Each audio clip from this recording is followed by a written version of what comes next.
you know, our character, she's going to be curvy, but she's going to be, you know, well proportioned. She's going to look like a real girl.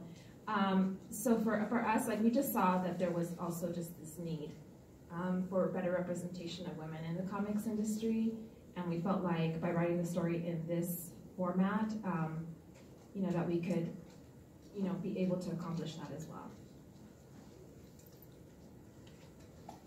And so when I talked with Melina, I think it was Monday, we were talking about how that was just how I was talking about earlier. There was kind of an absence that she noticed of representation of what she was seeing in her community, and then she wasn't seeing.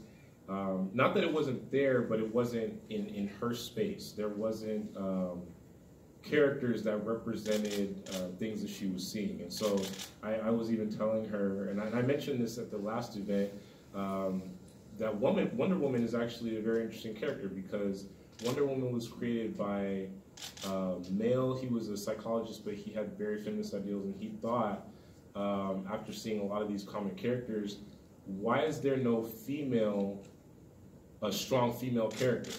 And he's noticing, you know, we hear it even today, you know, like, oh, you throw like a girl, you do this like a girl, and make it seem like women are weak. And so he wanted to create a character that was feminine, who was loving, but also had, you know, that was very strong, very powerful, and it could give women another ideal to live up to. And so most people don't know that. They don't know why she was created, how she was created, and so just learning that, and then having the characters like Melina's actually putting out, that representation, that absence that now she's feeling a need for, it's just powerful how what's going on in the culture is now coming out in the art. And so that was definitely something we wanted to talk about.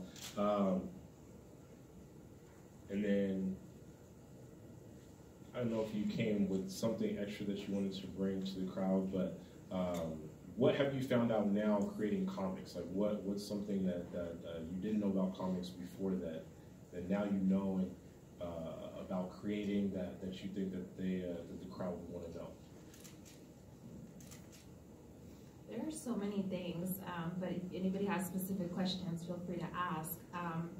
I think it's been very surprising, like, how many creators are out there.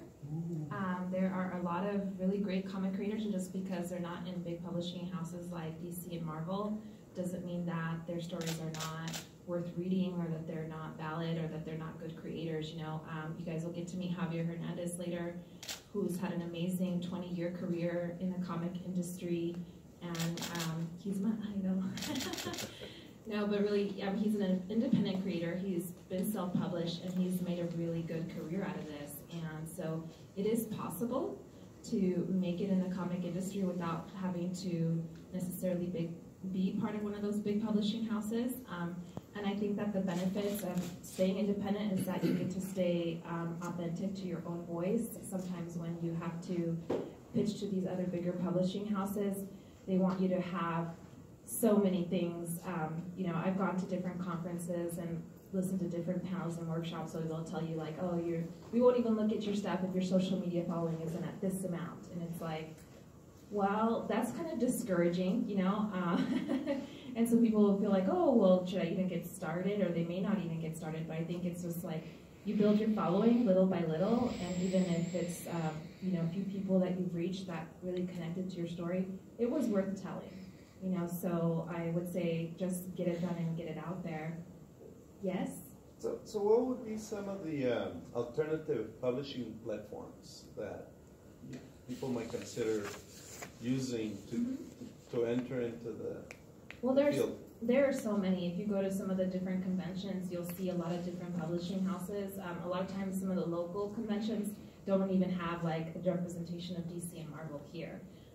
But you will see Image or Dark Horse.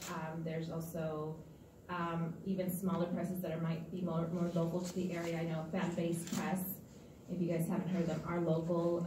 They published a really great comic about a young Latina called Quince, about a young girl that gets superpowers when she turns 15.